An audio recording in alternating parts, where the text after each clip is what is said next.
نحمده ونصلي ونسلم على رسوله الكريم أما بعد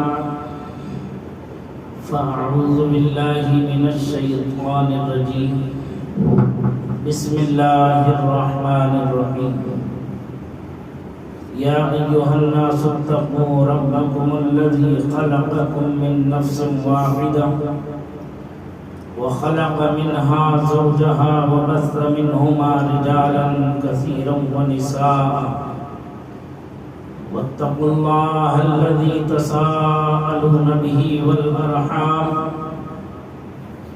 إن الله كان عليكم رقيبا وقال النبي صلى الله تعالى عليه وسلم النكاح من سنتي فمن رغب عن سنتي فليس مني أو كما قال سيدنا رسول الله صلى الله تبارك وتعالى عليه وسلم صدق الله العلي العظيم وصدق رسوله النبي الأمين الكريم الرؤوف الرحيم ونحن على ذلك لمن الشاهدين والشاكرين والحمد لله رب العالمين. درود پاک کا نذرانہ پیش کرنے پڑے اللہم صلی علی سیدنا و مولانا محمد معدن الجود والکرم وآلہ وصحبہ وبارک وسلم صلاة و سلاما علیک یا رسول اللہ صلاة و سلاما علیک یا حبیب اللہ صلی اللہ تبارک و تعالی علیہ وسلم. حضرات کرام،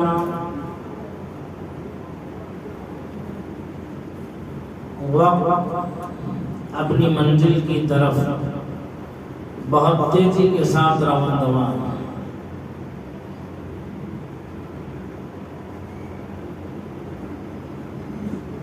زندگیاں اپنی آخری منزل کی طرف اپنا اپنا سفر طے کر رہی ہے. زمانہ،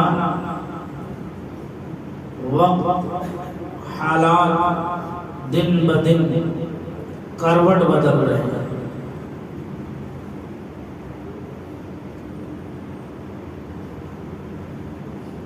ہر چیز اپنے آپ میں کچھ نہ کچھ تبدیلی پیدا کر رہی ہے،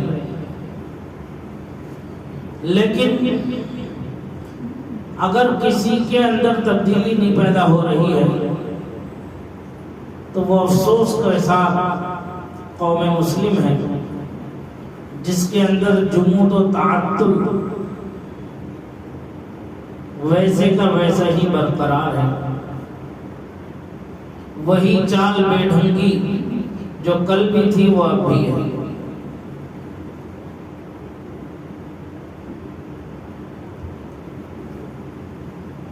اللہ ماشاء اللہ چند ایک لوگ ضرور اپنا آپا بدلنے کی کوششوں میں لگے ہوئے ہیں، لیکن وہ بوروں پہ گنے جانے کے لائق ہیں. ان کا شمار نہیں ہوتا.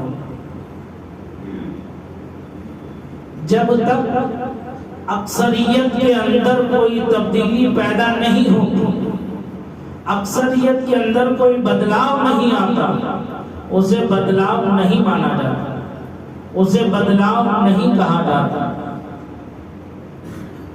کچھ وہ لوگ جو اپنے خاندان، قبیلے، قوم پر فخر کرتے تھے، کل آج بھی فخر کرتے ہیں. پوری کائنات لٹ گئی، پورا جاہو جلال ختم ہو گیا، لیکن اگر تبدیل نہیں ہوا تو ان کا مزاج نہیں بدلا، ان کی وہ سوچ نہیں بدلی، ان کی وہ فکر نہیں بدلی.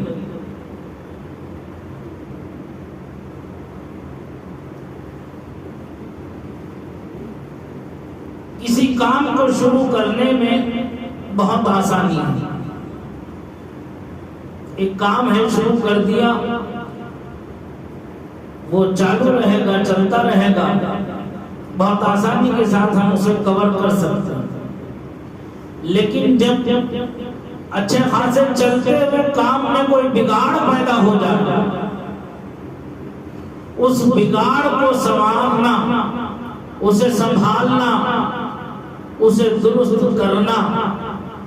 استاد گرامی وقار حضرت علامہ مفتی سید شاہد میاں صاحب علیہ رحمت و رضوان فرمایا کرتے تھے، درد سر کے واسطے، درد سر کے واسطے سندل لگانا ہے مفید، لیکن اس کا گھسنا اور لگانا درد سر سے کم نہیں.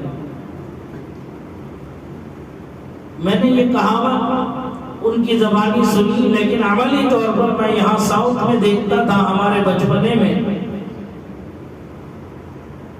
کہ اگر کسی کے سر میں درد ہوتا تھا تو چندن کی ایک لکڑی ہوتی تھی سندل کی، وہ ہر گھر میں اکثر رہتی تھی یہاں، اسے اٹھایا، گھسا، کچھ دیر تک جب اس کا وہ گھسن اس کا چورن بن کے آ گیا تو اسے اٹھا کے اس کا لیپ لگا لیا، سر کا درد غائب ہو جاتا. لیکن بات وہی ہے، درد سر کے واسطے سندل لگانا ہے مفید، لیکن اس کا گھسنا اور لگانا درد سر سے کم نہیں. ایک چال جو بگڑ جاتی ہے اسے سنبھالنا بہت مشکل کام ہے، بہت آزمائش اور امتحان کا کام ہے. باہر گئے جو لوگ بگڑا ہوا کام ہے اسے جو سنبھالنے کے ماہرین ہیں وہ اپنا کام کرتے ہیں، وہ تھکتے نہیں ہیں. سرکار مفتی اعظم قطب عالم نور اللہ مرقدہ ارشاد فرماتے ہیں، دہریہ الجھا ہوا ہے، دہریہ الجھا ہوا ہے، دہر کے بندوں میں یوں سارا الجھا سامنے ہے اور سرا ملتا نہیں. سب کچھ سامنے ہے لیکن پھر بھی سرا نہیں مل رہا ہے اس کا. الغرض کہنا میرا یہ ہے، اب چونکہ جو ماحول گزر رہا ہے، جو حالات ہیں وہ سب کے سامنے ہیں، کسی کے سامنے کم ہے، کسی کے سامنے زیادہ ہے، کسی کے سامنے کچھ گھٹاؤ بڑھاؤ کے ساتھ ہے، کسی کے سامنے مکمل وضاحت کے ساتھ. ملک کے حالات بھی سامنے ہیں اور اب جو ماحول جو چل رہا ہے وہ شادیوں کا ماحول ہے، رشتہ داریوں کا ماحول ہے، ایک دوسرے کی خوشی میں شرکت کا ماحول ہے.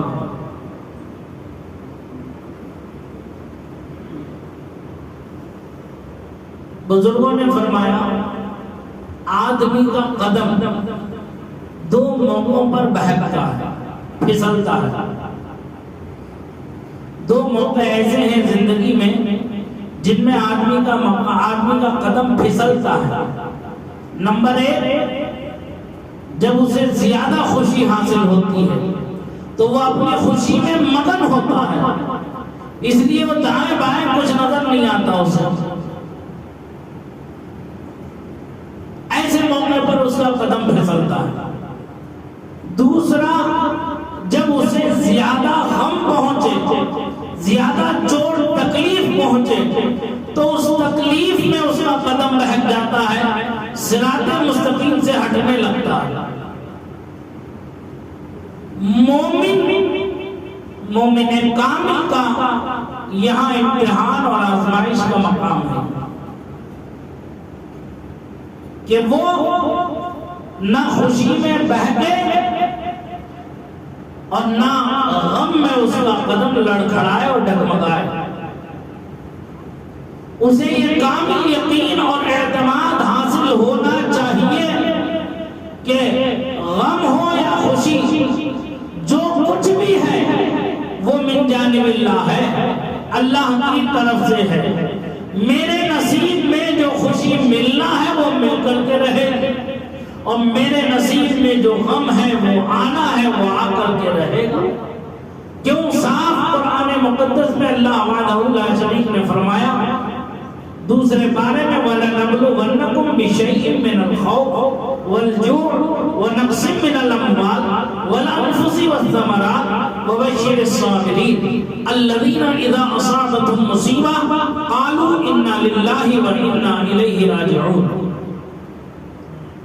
ہم ضرور آزمائیں گے اپنے بندوں کو من الخوف، ڈر کے ذریعے، دہشت وحشت اس کے دل میں پیدا کر، تنہائی کا خوف اس کے دل میں بسا کر ہم آزمائیں گے، والجوع، اسے بھوکا رکھ کر کے ہم آزمائیں گے، ونقص من الاموال، اس کے مال میں نقصان پہنچا کر ہم اس کی آزمائش لیں گے، اس کا امتحان لیں گے، والانفس، اور اس کی جان میں نقصان پہنچا کر ہم اس کی آزمائش اور امتحان لیں گے، والثمرات، اور کھیتی کھلیان میں باغات کو تباہ و برباد کر کے ہم اس کا امتحان لیں گے، اس میں نقصان پہنچا کر اس میں کمی کر کے ہم اس کا امتحان لیں گے۔ پروردگار ارشاد فرماتا ہے میرے حبیب وبشر الصابرین، خوشخبری دے دو، بشارت دے دو، کس کو؟ صابرین کو، صبر کرنے والوں۔ اس آیت کریمہ کی تفسیر اس کے بعد والی آیت فرما رہے ہیں صابر کون ہے، صبر کرنے والے کون ہیں؟ فرمایا الذین اذا اصابتهم مصیبہ، صابرین وہ لوگ ہیں جنہیں کوئی مصیبت پہنچتی ہے، کوئی تکلیف پہنچتی ہے، قالوا انا للہ وانا الیہ راجعون، تو وہ یہ کہتے ہیں کیا کہ ہم اللہ ہی کی طرف سے آئے اور اسی کی طرف پلٹ کے جاتے ہیں، جو کچھ ہے وہ من جانب اللہ ہے، عزت و ذلت اللہ کی طرف سے، مال و دولت اللہ کی طرف سے، غربت و افلاس اللہ کی طرف سے، فراخی اور تنگی اللہ کی طرف سے۔ ایک وقت مال کے آنے کا ہوتا ہے اور ایک وقت مال کے جانے کا ہوتا ہے۔ عقل مند آدمی وہ ہے جب اللہ کی یہ نعمت حاصل ہو تو اپنا آپا نہ کھوتے، اسے سنبھال کر کے رکھے، جب مال کے جانے کا وقت آئے گا تو وقت ضرورت اس کی کام آئے گا۔ بزرگوں نے فرمایا ہے کہ تین چیزیں پردہ چاہتی ہیں، زن، زر، طعام، عورت، دولت، کھانا۔ جس نے ان تین چیزوں کو پردے میں رکھا وہ عافیت میں رہا، سلامتی میں رہا۔ تو اب ان خوشی کے مواقع میں ایک موقع شادی کا ہے، شادی جیسا عظیم بندھن۔ سرکار کا فرمان ہے دو اجنبی خاندانوں کو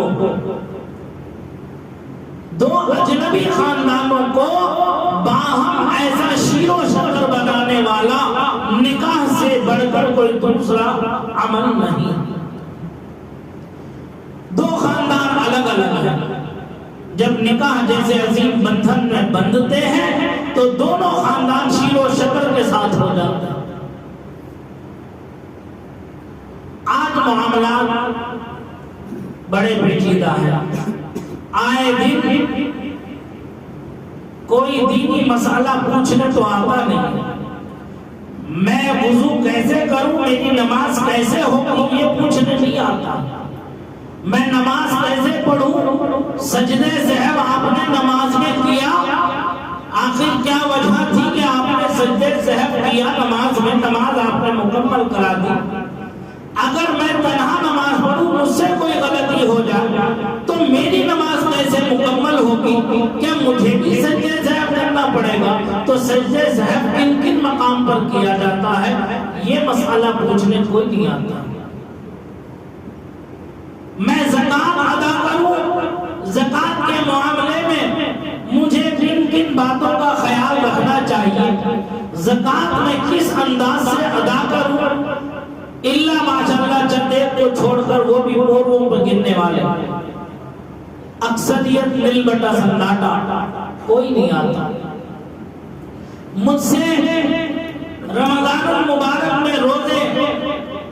قضا ہو گئے، بشری تقاضوں سے، شیطانی وسوسوں سے، نفس کی شرارت سے میں گناہگار ہو گیا۔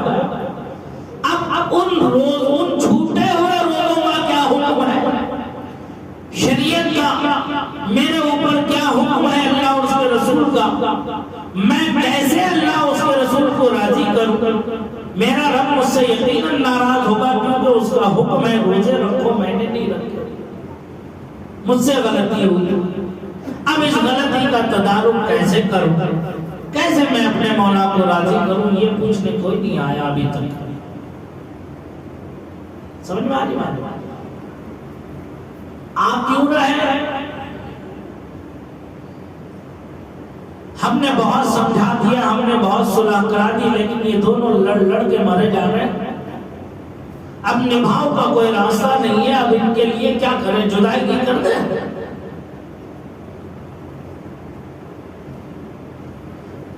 میں اس وقت بہت غصے میں تھا، بڑی ٹینشن میں تھا، مجھے ہوش ہی نہیں تھا، میری زبان سے طلاق کے الفاظ نکل گئے۔ کوئی صورت ہے حضرت کہ میری بیوی میرے نکاح میں واپس آ جائے؟ مسئلہ یہ پوچھنا ہے۔ آپ کون رہا ہے؟ میرے باپ کا انتقال ہو گیا ہے، میری دو مائیں ہیں، ایک سگی ایک سوتیلی، ان کے بچے ہیں، اس میں میرا کتنا بڑھتی حصہ ہے؟ چونکہ میں پہلی بیوی سے بیٹا ہوں، میں سگا ہوں، وہ سوتیلا ہے، اس کا کتنا حصہ ہے؟ کیا سوال؟ کوئی کہتا ہے حضرت میں نے جو ہے طلاق دینے کی نیت سے نہیں کہا، میں نے صرف ڈرانے کی نیت سے کہا، طلاق کے طلاق ہو گئی۔ ارے پیار میں کون کہتا ہے طلاق دیتا ہوں میں تجھے؟ بولیے، اب سمجھی ہے، تو نے میری دعوت نہیں کی، تیری بیٹی کو لے جا کر، کیا داماد کا کوئی اختیار نہیں ہے، داماد کا کوئی حق نہیں ہے؟ اب وہ مر رہا ہے، بیماری کے عالم میں جوجھ رہا ہے، پریشان ہے، خود ہر گھر کا حال گھر والا ہی جانتا ہے کہ اس کے اوپر بیت کیا رہی ہے۔ اب یہاں یہ تقاضا کہ تو نے دعوت نہیں کی، اتنی بھی حیثیت نہیں رہی تیری۔ کاش کہ کبھی تم نے اس سے یہ پوچھا ہوگا کیسے کام چل رہا ہے، طبیعت کیسی ہے، کبھی وہ بیمار پڑا تھا تو اسے دیکھنے رشتہ داری نبھانے کے لیے چلے گئے ہوگا۔ یہ نہیں کرے گا، دعوت کیوں نہیں کی تو نے میرے، اس لیے ناراض ہو کے بیٹھ گئے۔ اب منانے کے لیے غریب قرضہ لے رہا، بیٹی دیے، یہ ذہن سے نکال دو اپنے کہ بیٹی دینے کا مطلب ہم نے اپنی عزتیں نہیں بیچی ہے، اللہ کی قسم ہم نے اپنی خودداری نہیں بیچی ہے۔ بیٹی اس لیے دی ہے کہ دونوں سے چمن آباد ہو، گلستان کھلتا رہے، پھول کھلتے رہے، کلیاں بہتی رہے۔ اس کا مطلب یہ نہیں ہے کہ بیٹی دے کر ہم لڑکے والوں کے بدلہ غلام ہو گئے، نوکر ہو گئے، جیسے ہمارا کان پکڑ کے گھمائے گا ہم ویسے گھوم جائیں۔ یہ ذہنوں سے جب تک تم اپنے نکالو گے ایسے ہی غلام بنے رہو۔ لیکن اس کا مطلب یہ بھی نہیں کہ داماد کی عزت نہ کرو، اس کی وقت نہ کرو، اس کے ساتھ بدتمیزی کرو، یہ بھی ہرگز نہیں۔ جس کا جو مقام ہے اس کے اس مقام کو دو، اس کا وہ حقدار ہے۔ اب شادیاں ہو جاتی ہیں، 6 مہینے نہیں گزرتے رشتہ داریاں ٹوٹ رہی ہیں، بڑا افسوس ہے، تکلیف ہے۔ ہم کب سدھریں گے، ہم کب سنبھلیں گے، ہم اپنے آپ کو کب بدلیں گے؟ آئے دن اخبارات میں دیکھتے رہتے ہیں، یوٹیوب پر میڈیا پر دیکھتے رہتے ہیں، فلاں تنظیم نے 50 شادیاں کرا دی، فلاں تنظیم نے 60 شادیاں کرا دی، فلاں نے 11 کرا دی، فلاں نے 21 کرا دی۔ قوم کا پیسہ لے کر شادیاں کرانے والے کیا اس بات کا جواب دیں گے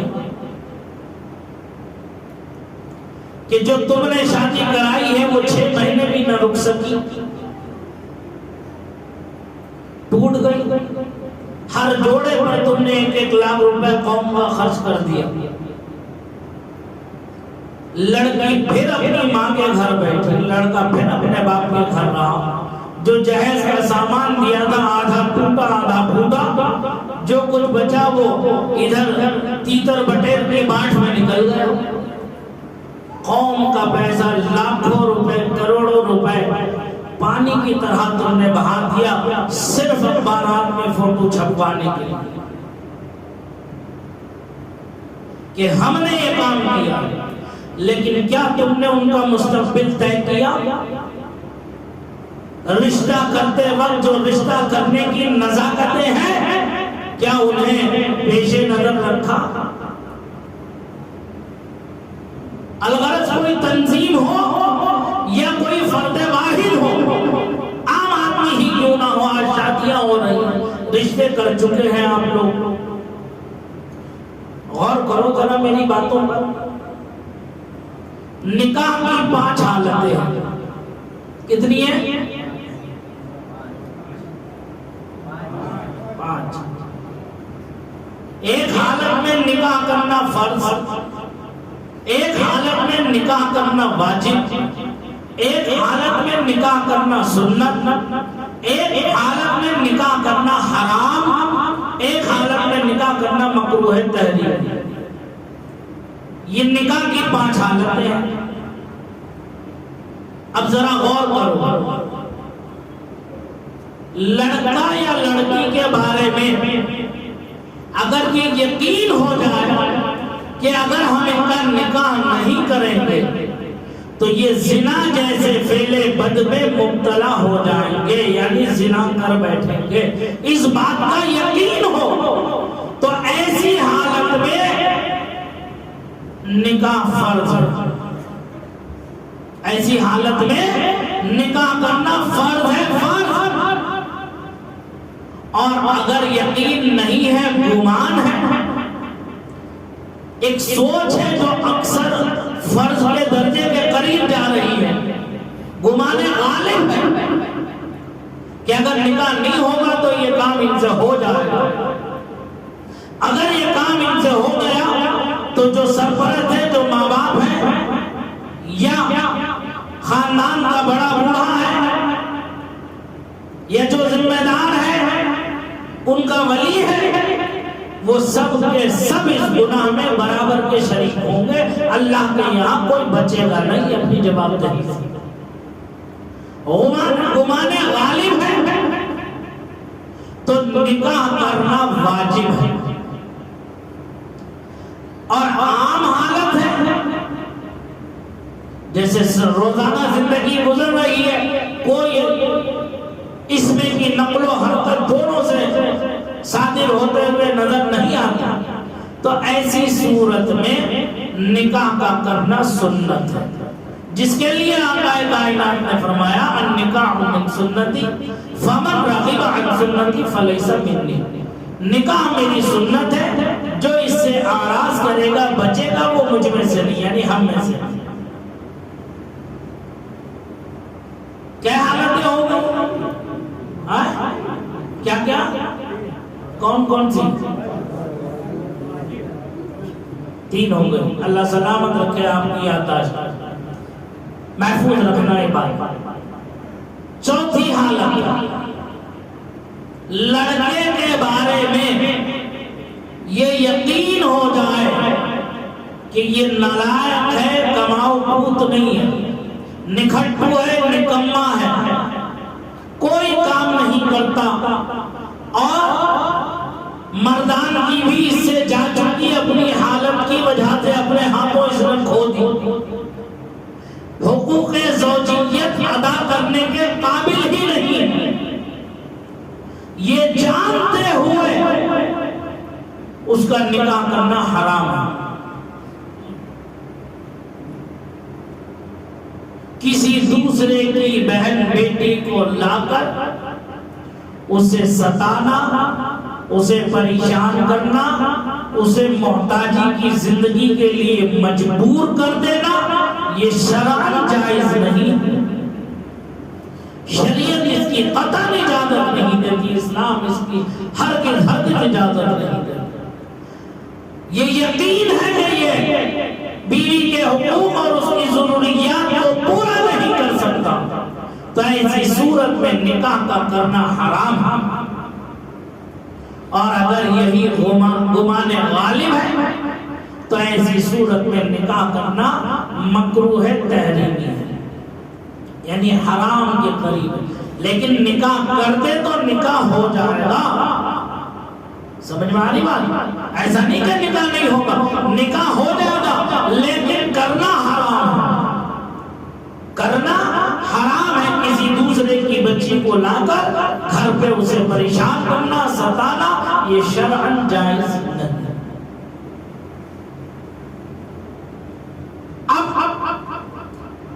جب ہم رشتہ کرنے کے لیے جاتے ہیں تو لڑکے میں بھی یہ خوبیاں دیکھنا چاہیے اور لڑکی میں بھی خوبیاں دیکھنا چاہیے۔ اللہ کے رسول صلی اللہ علیہ وسلم ارشاد فرماتے ہیں 4 چیزیں دیکھی جاتی ہیں رشتہ کرتے وقت۔ کیا چیزیں؟ 4 بولو۔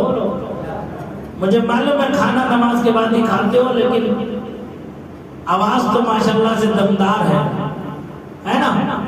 4 چیزیں دیکھنا رشتہ کرتے وقت یہ لازم و ضروری ہے۔ اللہ کے رسول صلی اللہ علیہ وسلم نے ارشاد فرمایا، نمبر 1 حسن و جمال، نمبر 2 مال، نمبر 3 حسب و نسب خاندان، نمبر 4 دینداری تقوی پرہیزگاری۔ آقا کائنات فرماتے ہیں کہیں حسن والی کا حسن تمہیں دھوکے میں نہ ڈالتا، کہیں مال والی کا مال تمہیں دھوکے میں نہ ڈالتا، کہیں خاندان کا فخر تکبر بڑائی تمہیں دھوکے میں نہ ڈالتا۔ فاظفر بذات الدین، تو دیندار کو ترجیح دے، ان 3 چیزوں کو نہ دے بلکہ تو دیندار کو ترجیح دے۔ کیوں؟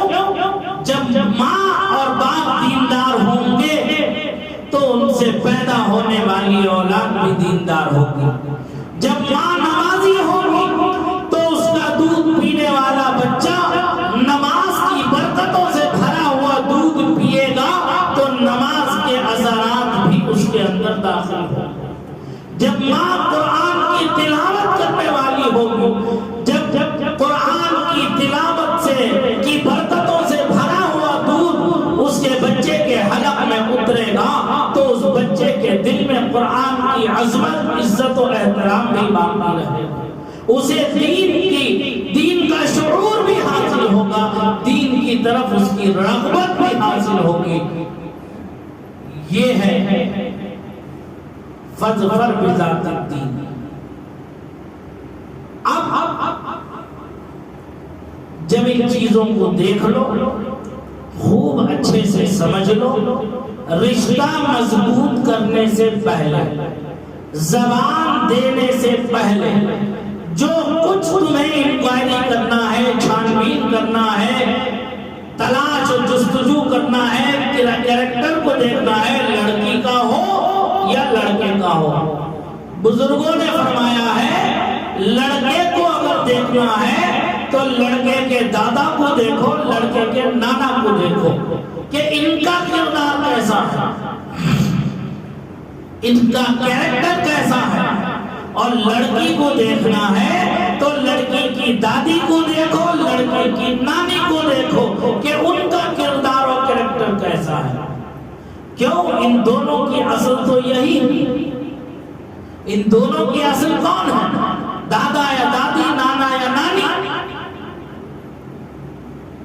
اس لیے فرمایا بزرگوں نے کیونکہ اچھائیاں بھی 7 نسلوں تک باقی رہتی ہیں اور برائیاں بھی 7 نسلوں تک باقی رہتی ہیں۔ 7 پیڑھی تک ذرا نظر ڈال لو، عہد و پیمان کرنے سے پہلے، اقرار کرنے سے پہلے ان چیزوں پر نظر ضرور ڈال لو۔ اور آقا فرماتے ہیں جب تم عہد و پیمان کر لو، زبان دے دو۔ قرآن فرماتا ہے جو اکثر قاضیان نکاح خطبہ نکاح میں اس آیت کریمہ کی تلاوت فرماتے ہیں، یا ایھا الذین آمنوا اتقوا اللہ، اے ایمان والو اللہ سے ڈرو، وقولوا قولا سدیدا، اور مضبوط بات کہنا۔ یہ آیت کریمہ کیوں پڑھی جاتی ہے؟ اس لیے پڑھی جاتی ہے کہ آج جو بات تم کہنے جا رہے ہو، آج جو اقرار تم کرنے جا رہے ہو، آج جو عہد و پیمان تم کرنے جا رہے ہو، یہ دن 2 دن، سال 2 سال، مہینہ 2 مہینے کا نہیں ہے، یہ زندگی کی آخری سانسوں تک کا ساتھ ہے۔ شادی جو ہے، شادی کا بندھن جو ہے، یہ زندگی کی آخری سانس تک نبھانے کا وعدہ ہے، یا نبھانے کا۔ اس لیے جو کچھ دیکھنا ہے اس عہد و پیمان کے کرنے سے پہلے تم تلاش کرو، اختیار ہے، ڈھونڈو۔ اس کا مطلب یہ نہیں ہے کہ ڈھونڈنے میں تم کسی دوسرے کی عزتوں کی دھجیاں بکھیر دو، چوراہے پر کھڑے ہو۔ اخلاق کا دامن کبھی ہاتھ سے نہیں جانا چاہیے، انسان کے اندر اخلاقی گراوٹ کبھی نہیں آنا چاہیے۔ تمہیں منظور نہیں یہ رشتہ، حسن اخلاق کے ساتھ تو بھی اختیار کر، منع کرا دو۔ خود نہیں کر سکتے تو کسی سے جو بیچ میں ہوتا ہے بچولیا، اس کی زبانی کہلوا دو، دل شکنی نہیں ہوگی، تعلقات قائم رہیں گے، رشتہ داریاں پھر بھی قائم رہیں گی اگر رشتہ نہیں بھی ہوتا ہے اخلاق کے ساتھ۔ یہ راستی کی تیز تھی جو تھی مسلمانوں کے پاس، یہ خنجر آہن نہیں، یہ خنجر اخلاق تھا، جنہوں نے ہمارے بزرگوں نے بڑی کامیابیاں حاصل کی اور دلوں کو جیت لیا تھا، اخلاق سے، کردار سے، عمل سے۔ اب ساری چھان بین کرنے کے بعد جب تم مطمئن ہو گئے، دونوں کے دونوں، لڑکے والے بھی اور لڑکی والے بھی جب مطمئن ہو گئے، عہد و پیمان ہو گیا، قول و قرار ہو گیا، اقرار ہو گیا، اور نکاح جیسا عظیم، نکاح جیسی عظیم سنت ادا ہو گئی، لڑکے نے ادھر قبول کر لیا، لڑکی نے ادھر قبول کر لیا، تو اب آقا فرماتے ہیں، قرآن فرماتا ہے، کیا فرماتا ہے؟ لباس لکم وانتم لباس لہن، کہ تم اس کا لباس ہو، وہ تمہارا لباس ہے۔ اس عہد کے بعد، اس اقرار کے بعد، نکاح کے بندھن کے بعد تم اس کا لباس ہو گئے، وہ تمہارا لباس ہے۔ کیا مطلب ہے اس کا مطلب یہ ہے جس طرح سے لباس ہمارے جسم کے عیبوں کو ڈھانپ دیتا ہے، ڈھانپ دیتا ہے، چھپا دیتا ہے، ایسے ہی نکاح جیسا عظیم بندھن نکاح سے پہلے کے تمام معاملات کو ختم کر دیتا ہے، پردے خفا میں کر دیتا ہے، چھپا دیتا ہے۔ اب شرعاً لازم ہے ایک دوسرے پر ایک دوسرے کی عزت و عظمت کا خیال یاد رکھنا۔ بعد نکاح لڑکے میں ہو یا لڑکی میں ہو، اگر کوئی ایسی کمزوری نظر آ جائے جو فطری ہے تو ان چھوٹی چھوٹی باتوں کی وجہ سے نکاح جیسا عظیم بندھن نہیں توڑا جا سکتا۔ ہاں، اگر کوئی عذر شرعی ہو، غیر شرعی عمل صادر ہو جائے یا کوئی کفر و شرک کا معاملہ آ جائے تو نکاح خود ٹوٹ جاتا ہے ایک دوسرے سے۔ سمجھ میں آ رہی بات؟ تو اس لیے نکاح کرنے سے پہلے ان تمام معاملات کو پیش نظر رکھنا یہ ہمارے لیے لازم و ضروری ہے۔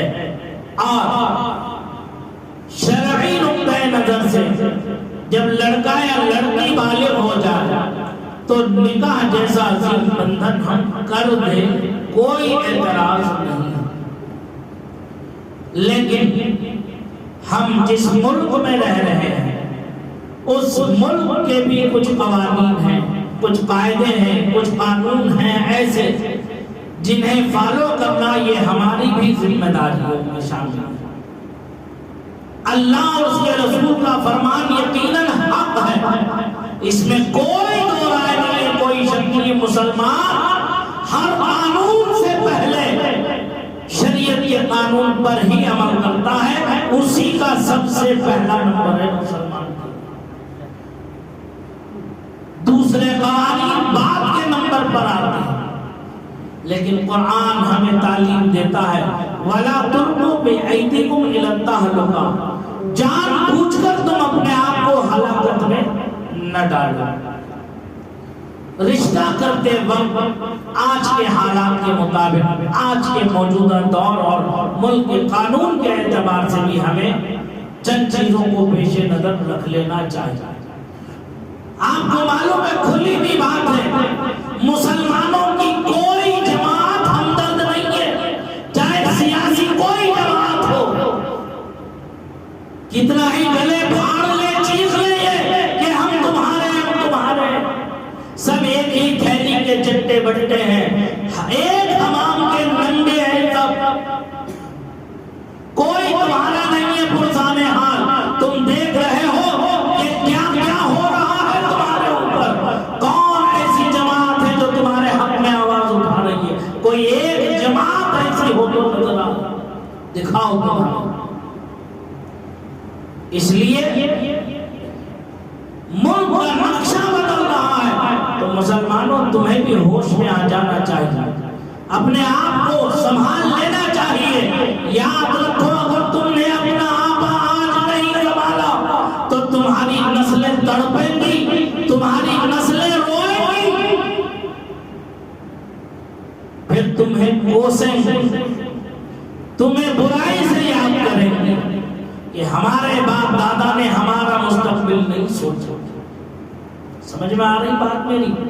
میں صاف صاف سمجھا رہا ہوں، کھل کر کے کہہ بھی دیتا ہوں. میں زندگی موت اللہ کے دست قدرت میں ہے، عزت و ذلت اللہ کے دست قدرت میں ہے. اگر ہاتھ میں ہتھکڑی پڑنا ہے تو وہ اللہ ہی کے دست قدرت میں ہے، اس کے علاوہ نہیں. جب وہ چاہے گا پڑے گا. ملک کے قانون کے اعتبار سے رشتہ کرتے وقت عمروں کا لحاظ خیال رکھو. 18 سال سے کم عمر نہ ہو لڑکے آج رشتے کر کے اراکین کو مسجدوں کی کمیٹیوں پر زور ڈالتے ہیں کہ نکاح کرنا ہی ہے، آپ کی مسجد میں ہم نے عرضی دے دی ہے، آپ کو قبول ہی کرنا ہے. اور جو قاضیان نکاح ہیں ان پر ذہنی دباؤ ڈالتے ہیں کہ یہ نکاح آپ کو پڑھانا ہی ہے. ارے یقیناً نکاح ہو جائے گا، شرعاً کوئی مناعت نہیں، لیکن ملک کے قانون کے پیش نظر ان باتوں کا لحاظ خیال رکھنا یہ ضروری ہے. اگر نہیں رکھو گے تم بھی مصیبت میں پڑھو گے، اراکین بھی مصیبت میں پڑھیں گے، اور جو نکاح خواہ ہیں کوئی بھی قاضی ہو وہ مصیبت میں آئے گا. کیا آپ چاہتے ہو کہ ایک کام کی وجہ سے پورا خاندان و قبیلہ الجھن میں آ جائے؟ جب نہیں چاہتے تو ان باتوں کو، ان نزاکتوں کو پیش نظر رکھو ہر حال میں. سمجھ میں آ رہی بات؟ اللہ تعالیٰ کی بارگاہ میں دعا ہے کہ جو کچھ کہا اس میں کہنے کے لیے بہت کچھ ہے.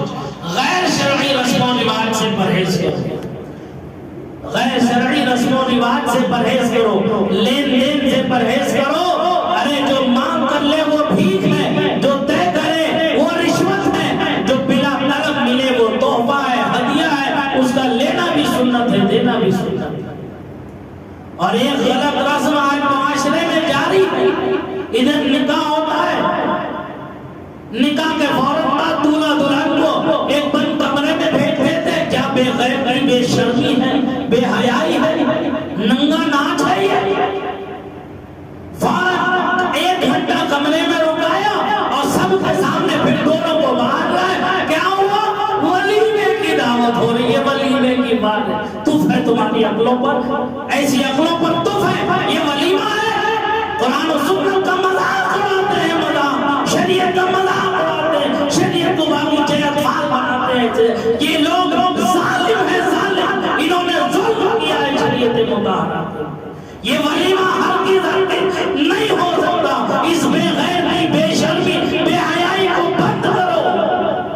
ایسی شادیوں میں شرکت سے بائیکاٹ کرو. یہ بدعقیدوں کا عمل ہے، یہ خوش عقیدگی کا عمل نہیں ہے. سمجھ میں آ رہی بات؟ اور دوسرا کیا کرتے ہیں؟ آخری بات عرض کر کے بات ختم کر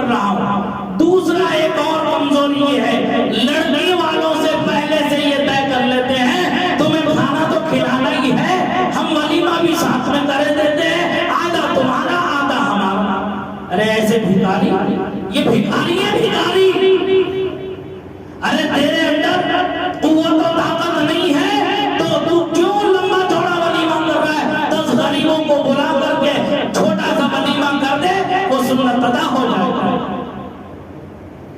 یہ بھی غلط طریقہ ہے، یہ بھی غلط رواج ہے کہ آدھا آدھا مل بانٹ کر کے کر لیں۔ لڑکی والوں پر یہ ظلم ہے، سمجھ میں آ رہی بات؟ یہ بھی ختم ہونا چاہیے، وہ بھی ختم ہونا چاہیے۔ ایسی شادیوں میں ہرگز شرکت نہ کرنا، ان کا سوشل بائیکاٹ کر دینا، تب ان کے عقل ٹھکانے لگے گا، ان کے دماغ ٹھکانے لگے گا۔ اللہ تعالیٰ مجھے آپ سب کو اس پر عمل کی توفیق رفیق عطا فرمائے۔ میں نے پہلے بھی کہا تھا جلدی آؤ گے تو کام جلدی نپٹ جائے گا، اب دیر سے آؤ گے تو سمجھانے میں مجھے وقت چاہیے۔ اللہ تعالیٰ ہمارے کہنے سننے کو قبول فرمائے، لفظی معنی میں غلطی کو معاف فرمائے۔ استغفر اللہ ربی من کل ذنب واتوب الیہ، وآخر دعوانا الحمدللہ رب العالمین۔ جو سنت